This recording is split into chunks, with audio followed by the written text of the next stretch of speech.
Times today news కి స్వాగతం. ముందుగా ముఖ్యాంశాలు. మరాఠీ భాషా కార్యక్రమంలో పాల్గొన్న ప్రధానమంత్రి నరేంద్ర మోదీ.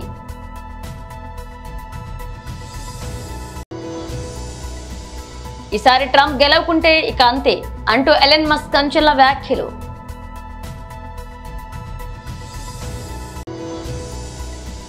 వ్యక్తిగత స్వార్థం వదిలి ప్రజాహితం వైపు పనిచేయండి, సీఎం నారా చంద్రబాబు నాయుడు.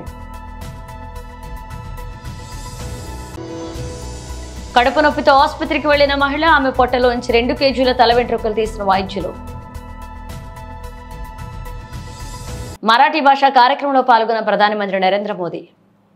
मंगल प्रभात लोढ़ा जी, बीजेपी मुंबई के अध्यक्ष भाई आशीष जी, अन्य महानुभाव भाइयों और बहनों, अगदी सुरुवात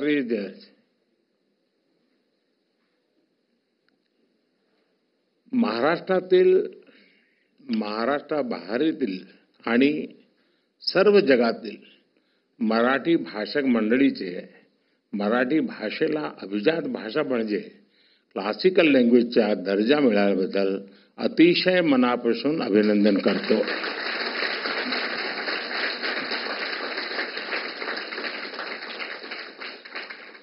केंद्र सरकार द्वारा मराठी भाषा को अभिजात भाषा का दर्जा दिया गया है. आज मराठी भाषा के इतिहास का स्वर्णिम अवसर है और मोदी जी ने बहुत बढ़िया तरीके से इसको समेकअप किया. इस निर्णय का, इस पल का महाराष्ट्र के लोगों को, मराठी बोलने वाले हर व्यक्ति को दशकों से इंतजार था. मुझे खुशी है कि महाराष्ट्र का ये सपना पूरा करने में कुछ करने का सौभाग्य मुझे मिला. आज खुशी के इस पल को साझा करने के लिए मैं आप सबके बीच हूं. मराठी के साथ बंगाली, पाली, प्राकृत और असमिया भाषाओं को भी क्लासिकल लैंग्वेज का दर्जा दिया गया है. मैं इन भाषाओं से जुड़े लोगों को भी बधाई देता हूं. साथियों, मराठी भाषा का इतिहास बहुत समृद्ध रहा है. इस भाषा से ज्ञान की जो धाराएं निकली, उन्होंने कई पीढ़ियों का मार्गदर्शन किया है और वो आज भी हमें रास्ता दिखाती है. इसी भाषा से संत ज्ञानेश्वर ने वेदांत चर्चा से जन जन को जोड़ा. ज्ञानेश्वरी ने गीता के ज्ञान से भारत की आध्यात्मिक प्रज्ञा को पुनर्जागृत किया. इसी भाषा से संत नामदेव ने भक्ति मार्ग की चेतना को मजबूत किया. इसी तरह संत तुकाराम ने मराठी भाषा में धार्मिक जागरूकता का अभियान चलाया और संत चोखा मेला ने सामाजिक परिवर्तन के आंदोलन को सशक्त किया. आज महाराष्ट्र आणि मराठी धर्म वाढविण्या थोर संतान मी साष्टांग दंडवत करतो. मराठी भाषेला हा दर्जा संपूर्ण देशाने छत्रपती शिवाजी महाराज यांना त्यांच्या राज्याभिषेकाच्या 350व्या वर्षात केलेला मानाचा मुजरा आहे.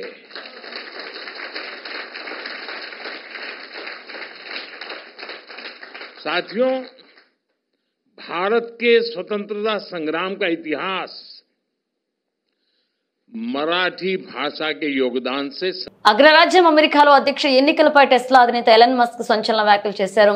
రిపబ్లికన్ అభ్యర్థి మాజీ ప్రెసిడెంట్ డొనాల్డ్ ట్రంప్ కు మద్దతుగా ప్రచార సభలో పాల్గొన్న మస్క్ అమెరికన్లను ఉద్దేశించి మాట్లాడారు. దేశంలో ప్రజాస్వామ్యం బతికి ఉండాలంటే ట్రంప్ ను గెలిపించాలని కోరారు. లేదంటే అమెరికాలో ఒకే ఒక్క పార్టీ మిగులుతుందని, దేశంలో ఎన్నికలు జరిగే అవకాశం లేదని హెచ్చరించారు. మీకు తెలిసిన వాళ్లను తెలియని వాళ్లను కూడా ఓటేసేలా ప్రోత్సహించాలని కోరారు. ఇప్పుడు ఓటేయకపోతే ఇక వారికి ఓటేసే అవకాశమే రాకపోవచ్చని చెప్పాలన్నారు. ఈసారి ట్రంప్ గెలవకుంటే ఆయనకు మాత్రమే కాదు అమెరికాకు కూడా ఇవే చివరి ఎన్నికలు కావచ్చని జోసెన్ చెప్పారు. ఈ ఎన్నికలు మన జీవితాలకు సంబంధించి అత్యంత ముఖ్యమైన ఎన్నికలని అన్నారు.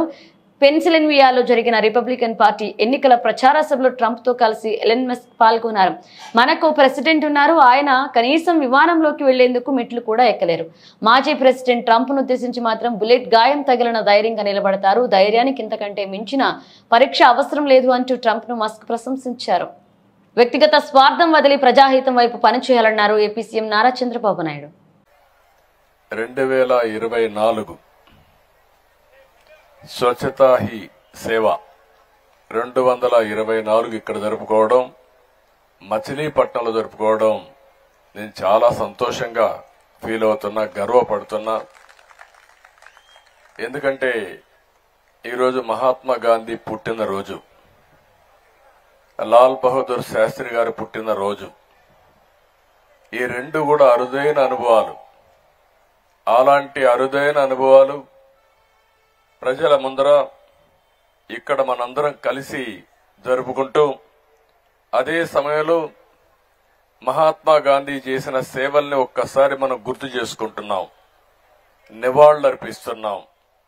అలాంటి నివాళులర్పించే కార్యక్రమంలో భవిష్యత్తులో ఒక స్ఫూర్తిదాయకంగా ముందుకు పోవాలంటే ఏం చేయాలనో మనం ఆలోచించాల్సిన అవసరం ఉంది.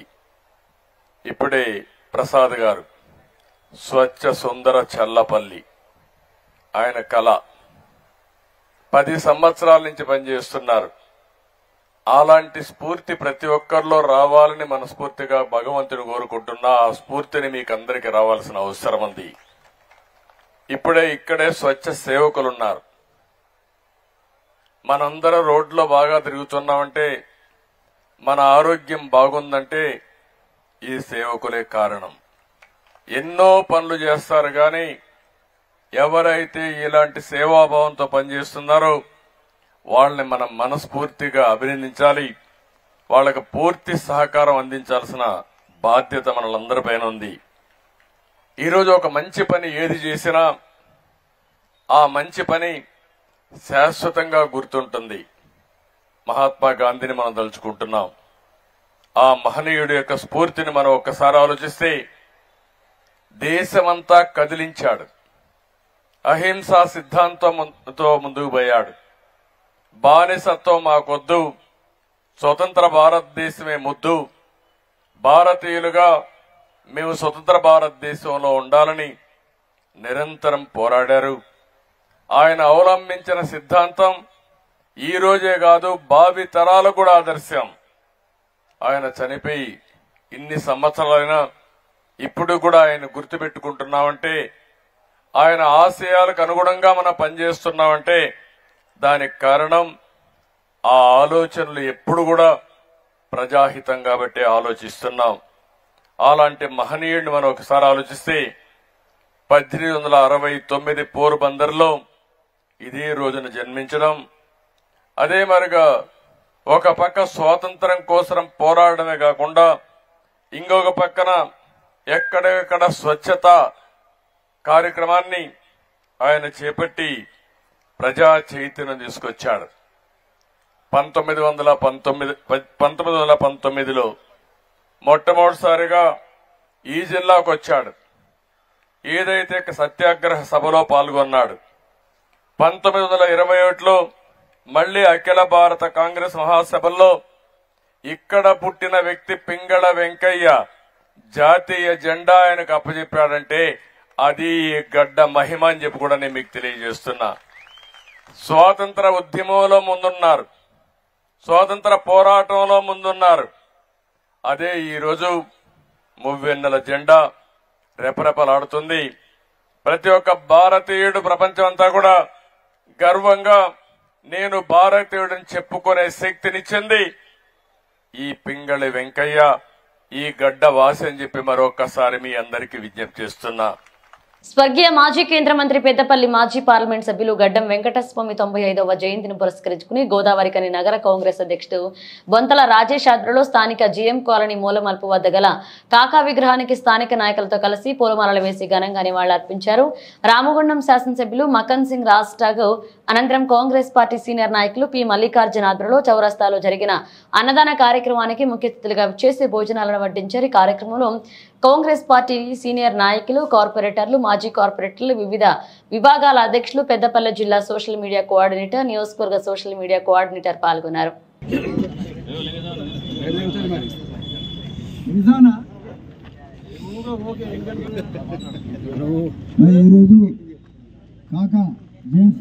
సందర్భంగా మరి ఈ కార్యక్రమానికి రామగుండం ముద్దుబిడ్డ మన ఎమ్మెల్యే గారు ముఖ్య అతిథిగా వచ్చేసి మరి కాకుకు మరి గౌరవ దివంగత నేత మనందరి ప్రియతమ నాయకులు అనేక సంవత్సరాలు ఈ ప్రాంతానికి పార్లమెంట్ సభ్యులుగా తెలంగాణ సాధన కొరకు తనకు ప్రత్యేకమైనటువంటి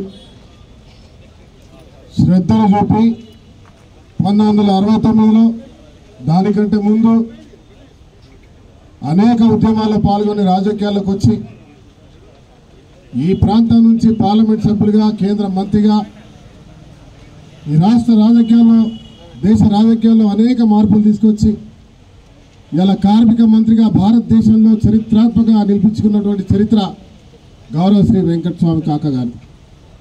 వారు చేసినటువంటి సంస్కరణ వల్ల ఇలా కార్మికుడు ధైర్యంగా తల ఎత్తుకొని నిలబడి మాకు రిటైర్ అయిన తర్వాత కూడా మేము జీవించగలుగుతామనే నమ్మకాన్ని తీసుకొచ్చి నిజం చేసినటువంటి ఒక వ్యక్తి ఇవాళ వెంకటస్వామి కాకా గారు. మన కార్మిక క్షేత్రంలో ప్రతి ఒక్క కుటుంబం కూడా గర్వంగా చెప్పుకునేటువంటి అవసరం ఉంది. ఇవాళ పెన్షన్ వ్యవస్థ, పిఎఫ్, ఈఎస్ఐ వ్యవస్థ, సింగరేణి నష్టాలు ఉన్నప్పుడు దాదాపు 650 కోట్ల రూపాయలు ఆర్థిక సాయం కేంద్రం ద్వారా ఇప్పించి ఈ వ్యవస్థను కాపాడి, ఎందుకంటే చరిత్రాత్మకమైన వ్యవస్థ సింగరేణి వ్యవస్థ. నిజాం పరిపాలన బొగ్గు ప్రారంభిస్తే డక్కన్ కోల్గా, తర్వాత సింగరేణి కోల్గా మారిన వ్యవస్థ చరిత్ర ఉన్నటువంటి ఇలా భారతదేశానికి ఆదర్శంగా సింగరేణిని చూసే కోల్ ఇండియా వచ్చింది, సింగరేణిని చూసే ఎన్టీపీసీ వచ్చింది, సింగరేణిని చూసే ఇతరత్ర కంపెనీలు వచ్చినాయి. దరిద్రం ఏమిటంటే వెంకటస్వామి గారి కళలు దేశవ్యాప్తంగా సింగరేణి కావాలనుకుంటే మరి అది కాలేకపోయింది. తెలంగాణ సాధించిన తర్వాత సింగరేణిని దేశవ్యాప్తంగా చేయాలనే ఆలోచన ఉండే. దురదృష్టం, దొరల పాలన ఈ రాష్ట్రాన్ని కబలించింది. ఈరోజు రేవంత్ రెడ్డి గారు ముఖ్యమంత్రిగా, మా నాయకులు శ్రీధర్ బాబు గారు, బట్టి విక్రమార్క గారు, ఇవాళ మళ్ళీ మన ఏదైతే రాజశేఖర రెడ్డి గారు, తర్వాత వెంకటస్వామి గారు ఆలోచన చేసినారో ఈ సింగరేణి దేశవ్యాప్తంగా విస్తరించాలని, సింగరేణి కార్మిక వ్యవస్థ తెలంగాణతో పాటు అన్ని దేశాల్లో కూడా ఉండాలని కడుపు నొప్పితో బాధపడుతూ ఆసుపత్రికి వెళ్లిన 31 ఏళ్ల మహిళను పరీక్షించిన వైద్యులు నివ్వెరపోయారు. ఆమె పొట్టలో ఏకంగా 2 కిలోల తల వెంట్రుకలు కనిపించడంతో షాక్ అయ్యారు. ఆపై శస్త్రచికిత్స చేసి తొలగించారు. ఉత్తరప్రదేశ్లోని బరేలీలో జరిగిన ఘటన. బాధిత మహిళ అరుదైన వ్యాధితో బాధపడుతూ గత 15 ఏళ్లుగా వెంట్రుకలు తీస్తున్నట్లుగా గుర్తించారు. చాలా కాలంగా తీవ్రమైన కడుపు నొప్పితో బాధపడుతున్న ఆమె ట్రైకోలోటోమేనియా అనే అరుదైన రుగ్మతతో బాధపడుతున్నట్లుగా వైద్యులు నిర్ధారించారు. ఈ సమస్యతో బాధపడే వారిలో జుట్టు తినాలనే కోరిక బలంగా ఉంటుంది. ఇక బరేలీలో ఇలాంటి ఘటన వెలుగు చూడడం గత 25 ఏళ్లలో ఇదే తొలిసారని వైద్యులు తెలిపారు. మహిళకు 16 ఏళ్లు ఉన్నప్పటి నుంచే ఈ సమస్యతో బాధపడుతున్నట్లుగా వైద్యులు తెలిపారు. అప్పటి నుంచి వెంట్రుకలు తింటుండడంతో అవన్నీ కడుపులోకి పేరుకుపోయి పెద్ద బంతిలా తయారయ్యాయి. ఇవి పేగులు, ఇతర అవయవాల పనితీరు దెబ్బతీస్తుందని పలుమార్లు ఆసుపత్రుల్లో చూపించుకున్నప్పటికీ ఫలితం లేకుండా పోయింది. సెప్టెంబర్ 22న మరొక మారు తీవ్రమైన కడుపు నొప్పి బాధపడుతూ బరేలీలోని మహారాణా ప్రతాప్ జిల్లా ప్రభుత్వ ఆసుపత్రిలో చేరింది. ఇక అక్కడ ఆమెకు పలు పరీక్షలు నిర్వహించారు. చివరికి ఆమె కడుపులో తల వెంట్రుకలు ఉండను గమనించి శస్త్రచికిత్స చేసి తొలగించారు. ప్రస్తుతం ఆమెను ఆసుపత్రి నుంచి డిశ్చార్జ్ చేశామని, ఆమెకు సైకలాజికల్ కౌన్సిలింగ్ నిర్వహిస్తున్నట్లుగా వైద్యులు తెలిపారు. తిరుపతి విమానాశ్రయానికి గుర్తెలిని అదగంతకుడు బెదిరింపు లేఖ రాశారు. సిఐఎస్ఎఫ్ అధికారి వెబ్సైట్ అందిన ఈ లేఖను గోప్యంగా ఉంచి అధికారులకు ఏర్పేడి పోలీసులకు సమాచారం అందించారు. ఈ సమాచారం అందుకున్న ఏర్పేడి పోలీసులు కొన్ని బృందాలుగా విడిపోయి ఈమెయిల్ ఆధారితంగా అగంతకుడు కోసం పోలీసులు గాలింపు చర్యలు చేపట్టారు.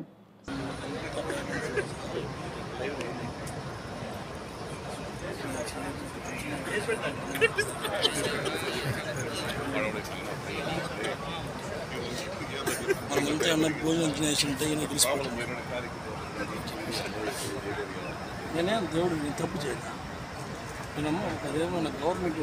6 గంటలు 5 కిలోమీటర్ల వరకు కొమరాడ మండల కేంద్రానికి అతి సమీపంలో పెద్ద గొయ్యలో ఇసుక లారీ దిగిపోవడంతో భారీగా ట్రాఫిక్ జామ్ ఏర్పడింది. ఎంత ఘోరం, ఎంత అన్యాయం! ఒక్క రోజు కాదు, 2 రోజులు కాదు, 3.5 సంవత్సరాల కాలంగా ఇదే నరకయాతన. గత కలెక్టర్ నిధులు తెస్తామని చెప్పి ఎన్నిసార్లు గ్రీవెన్స్లు చెప్పినప్పటికీ పట్టించుకునే పరిస్థితి. కొత్తగా వచ్చిన కలెక్టర్ పార్వతీపురం మన్యం జిల్లాకు సంబంధించి 11.75 కోట్లు విడుదలయ్యాయని చెప్పినప్పటికీ నిధులు విడుదల కాని పరిస్థితి ఏర్పడింది. ఇక అమరావతి నుండి ఆ నిధులు నడుచుకుని వస్తున్నాయంటూ ప్రశ్నిస్తున్నామన్నారు. ఆదివారం ఉదయం 4 గంటల నుండి 10 గంటల వరకు భారీ బంద్ ఏర్పాటు చేశారు. ఇక 10 గంటల ప్రాంతంలో కోమరాడ పోలీస్ సిబ్బంది సహకారం ఇసుక లారీని తీయడంతో కొంచెం ట్రాఫిక్ అంతరాయం కలిగింది. ఇక అంతరాష్ట్ర రహదారిపైన ఈ గోతులో గడిచిన 4 నెలలుగా 20 సార్లు గంటల కొలది ట్రాఫిక్ అయ్యే గొయ్య ఇది. గత వైఎస్ఆర్ ప్రభుత్వంలో 3.5 సంవత్సరాల కాలంగా నిర్లక్ష్యంగా వ్యవహరించడంతోనే ఈ పరిస్థితి కారణం. ఇదండి కొమరాడ మండల కేంద్రానికి అతి సమీపంలో ఇదండి ఈ రహదారి. ఇప్పటికే 20 సార్లు అండి ఇక్కడ లారీలన్నీ దిగిపోయి ట్రాఫిక్ అయిపోయిన పరిస్థితి ఉంది. ఈరోజు ఉదయం రాత్రి 3:30 గంటల ప్రాంతంలో ఈ లారీ ఇక్కడ ఇదండి మొత్తం నీళ్ళు దిగిపోయి గుమ్ములు దిగి ఇప్పటికే ట్రాఫిక్ 2 కిలోమీటర్లు అయింది. ఇంకా పెరిగితే మరొక 5-6 కిలోమీటర్లు అయ్యే పరిస్థితి ఉంది. ఇదే గత 3.5 సంవత్సరాలకు ఇదే జరుగుతుంది. ఇంత జరుగుతున్న గత పాలకుల నిర్లక్ష్యం వల్ల ఇది జరిగింది. పోనీ కొత్తగా ఈ తెలుగుదేశం ప్రభుత్వం వచ్చిందంటే 100 రోజులు అయింది. వీళ్ళు కూడా ఇదిగో నిధులు వస్తాయి తప్ప ఒక్క మరమ్మతు కూడా చేయని పరిస్థితి ఉంది. ఇలాంటి సందర్భంలో ప్రతిరోజు అడుగడుకి ట్రాఫిక్ గంటకి ఇబ్బంది పడే పరిస్థితిలో ఈ రోజు అటు 3 రాత్రులకి వెళ్ళి వాహనదారులు చాలా ఇబ్బంది పడే పరిస్థితి ఉంది. కాబట్టి ఏదైతే మన ముఖ్యమంత్రి నారా చంద్రబాబు నాయుడు గారు అన్నారు 11.75 లక్షలు అంటే 11.75 లక్షలు విడుదల చేసామని మన కలెక్టర్ గారు కూడా పేపర్ ప్యాకెట్ నుంచి 20 రోజులు అవుతుంది. ఆ డబ్బులు ఎక్కడ ఉన్నాయి, నడుచుకొని వస్తాయని చెప్పి తెలియదు. గతంలో కూడా కలెక్టర్ గారు ఇలాగానే విడుదల చేస్తామని ఏ డబ్బులు లేవు. ఈ విధంగా మోసం చేస్తున్నారు. ఈ రోజు వాహన డ్రైవర్లు 3 రాత్రులకి వెళ్ళి వాహన డ్రైవర్లు చాలా ఇబ్బంది పడుతున్నారు. ఏ రాత్రి ఎక్కడ ఉండిపోతున్నారు, ఏమి ఎలా కూడా తెలియని పరిస్థితి ఉంది. నాకు ఇప్పటికైనా రోడ్ల భవనాల శాఖ అధికారులు ఏవైతే మన కలెక్టర్ గారు చెప్పారో 11.75 లక్షలు అన్నారు అవన్నీ కూడా విడుదల చేసి వెంటనే పార్వతీపురం నుండి పూడేరు వరకు వెళ్ళి 3 రాష్ట్రాల రహదారి మరమ్మతు పనులు చేపట్టి అటు వాహనదారులు ఇటు ప్రయాణికుల పనులు కాపాడాలని చెప్పి డిమాండ్ చేస్తున్నాం. ఈ నెల 25వ తారీఖు లోపుగా పనులు ప్రారంభించకపోతే పెద్ద ఎత్తున ఆందోళన చేస్తామని చెప్పి ఈ సందర్భంగా తెలియజేస్తున్నాం. ఇలాంటి కొమరాడ దగ్గర గుమ్ములు తీపింది కాబట్టి వెంటనే రోడ్ల భవనాల శాఖ అధికారులు ఇప్పటికే ఈయన 4 మారారు. మారిన చుట్టల్లా ఇదిగా అంతే తప్ప బాగు చేయని పరిస్థితి ఉంది. కాబట్టి వెంటనే రోడ్ల భవనాల శాఖ అధికారులు రావాలి. 11.70 లక్షలు విడుదల చేసి ఈ రోడ్డు మరమ్మతు పనులు చేపట్టాలని చెప్పి మేము సిపిఎం పార్టీ ఆధ్వర్యంలో డిమాండ్ చేస్తున్నాం.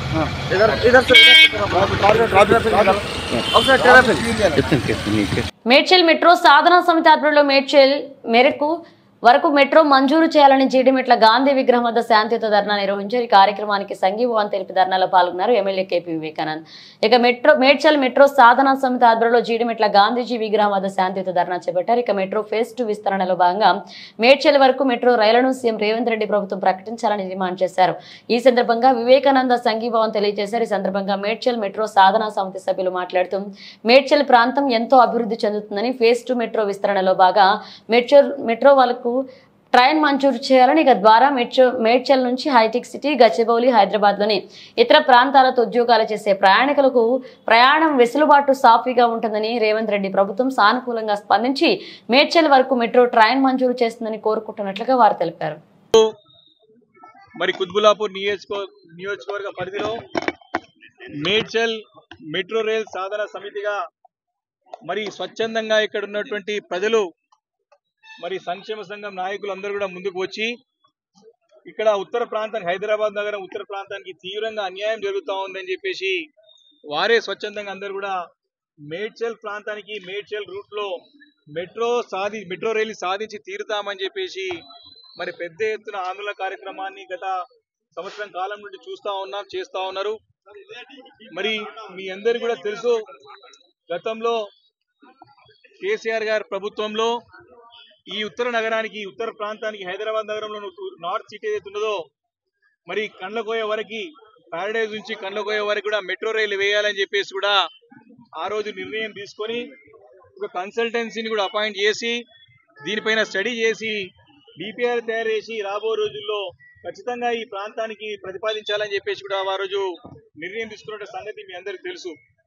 కానీ కాంగ్రెస్ ప్రభుత్వం వచ్చిన తర్వాత ఎలాంటి ఆలోచన లేకుండా, ఎలాంటి అధ్యయనం లేకుండా ఇక్కడ ఈ యొక్క మెట్రో రైలు గురించి ఎలాంటి మరి ప్రతిపాదనలు కూడా అన్ని కూడా రద్దు చేసి మరి ఇంత పెద్ద మహానగరాన్ని విస్మరించి తన ఊహానగరం ఏదైతే ఉన్నదో ఫోర్త్ సిటీ అని చెప్పుకుంటా ఉన్నారో ఈ యొక్క మహానగరాన్ని వదిలిపెట్టి తన ఊహానగరానికి మెట్రో రైలు తీసుకెళ్తా అంటే ఇక్కడ ప్రజలందరూ కూడా ఆగ్రహంతో రగిలిపోతా ఉన్నారు. అది కూడా శంషాబాద్ ఎయిర్పోర్ట్ నుంచి 40 కిలోమీటర్ దూరంలో ఉన్నటువంటి తన ఊహానగరానికి మాత్రం మెట్రో రైలు కావాలి. కానీ ఇక్కడ లక్షలాది జనము అతి కూతవేటు దూరంలో ఉన్నటువంటి యొక్క మా సుచిత్ర కానివ్వండి, జిడిమెట్ట విలేజ్ కానివ్వండి, కొంపల్లి కానివ్వండి, మరి కండ్లకోయ మేడ్చల్ కానివ్వండి, వీటిని పూర్తిగా విస్మరించి మరి ఎక్కడనో మారుమూలంగా ఉన్నటువంటి తన ఊహానగరానికి ఫోర్త్ సిటీకి మెట్రో రైలు వేయడం అనేది మాత్రము ఈ నిర్ణయాన్ని తీసుకున్నారు. మహానగరంలో సరైనటువంటి మెయింటెనెన్స్ లేదు. ఈరోజు రోడ్లకు విస్తరణకు పని లేవు. ఈరోజు స్ట్రాటజిక్ రోడ్ డెవలప్మెంట్ ప్రోగ్రామ్ కి ఫుల్ స్టాప్ పెట్టారు. స్ట్రాటజిక్ నాలా డెవలప్మెంట్ ప్రోగ్రామ్ అటకెక్కిచ్చేసినారు. కాబట్టి వీటన్నిటిని కూడా ప్రజలు గమనిస్తా ఉన్నారు. మేము ఖచ్చితంగా ఇది మొదటి ఒక ధర్నా కార్యక్రమం, మొదటి నిరసన కార్యక్రమం. రాబో రోజుల్లో పెద్ద ఎత్తున ఈ యొక్క మేడ్చల్ కి మెట్రో రైలు వచ్చే వరకు కూడా ఈ యొక్క పోరాటం ఉధృతం చేస్తాం. ప్రభుత్వం కళ్ళు తెరిచే వరకు కూడా, ముఖ్యమంత్రి కళ్ళు తెరిచే వరకు కూడా మా పోరాటం ఆపబోమని చెప్పేసి కూడా ఈ సందర్భంగా మనవి చేసుకుంటూ, మరి ముఖ్యంగా ఇక్కడ ప్రజలందరూ ఇక్కడైతే స్థానికంగా ఉన్నటువంటి సాధన సమితి మెట్రో రైలు రావాలని చెప్పేసి కరాఖండిగా గత 8-9 నెలల నుంచి నిర్వివాదంగా పోరాటం చేస్తా ఉన్నారు, ఫైట్ చేస్తా ఉన్నారు. మాకు న్యాయమైన హక్కు ఖచ్చితంగా రావాలని చేస్తా ఉన్నారు. దాన్ని మనస్ఫూర్తిగా అభినందిస్తూ తప్పకుండా బీఆర్ఎస్ పార్టీ మీకు అండగా ఉంటది. పెద్ద ఎత్తున రేపు పొద్దున రాబోయే రోజుల్లో మేము కూడా సంవత్సరం టైం ఇవ్వాలి విపక్ష పార్టీ అని చెప్పేసి ప్రభుత్వానికి ఇచ్చినాం. కానీ ప్రభుత్వం అన్ని తప్పుడు నిర్ణయాలు తీసుకుంటా ఉన్నది మీరు చూస్తా ఉన్నారు. కాబట్టి భవిష్యత్తులో పోరాటం ఉధృతం చేస్తాం. తప్పకుండా పెద్ద ఎత్తున ఆందోళన కార్యక్రమాలు చేస్తాం. అసెంబ్లీలో కూడా ఈ యొక్క అంశాన్ని గతంలో లేవనెత్తాం. కానీ దీనికి సరైన సమాధానం ముఖ్యమంత్రి గారు రాలేదు. రాబోయే రోజుల్లో కూడా అసెంబ్లీ సమావేశాల్లో కానివ్వండి, అన్ని వేదికల పైన కానివ్వండి, తప్పకుండా ప్రజా గొంతుగా వినిపించి మేడ్చల్ కి మెట్రో రైలు వచ్చే వరకు కూడా మా పోరాటం కొనసాగుతుందని చెప్పి మనం చేస్తా ఉన్నాను. జై తెలంగాణ. బులెటిన్ ముగించే ముందు హెడ్లైన్స్ మరోసారి. మరాఠీ భాష కార్యక్రమంలో పాల్గొన్న ప్రధానమంత్రి నరేంద్ర మోదీ.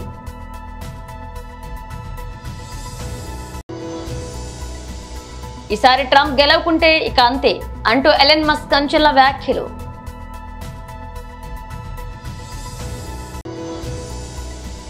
వ్యక్తిగత స్వార్థం వదిలి ప్రజాహితం వైపు పనిచేయండి, సీఎం నారా చంద్రబాబు నాయుడు.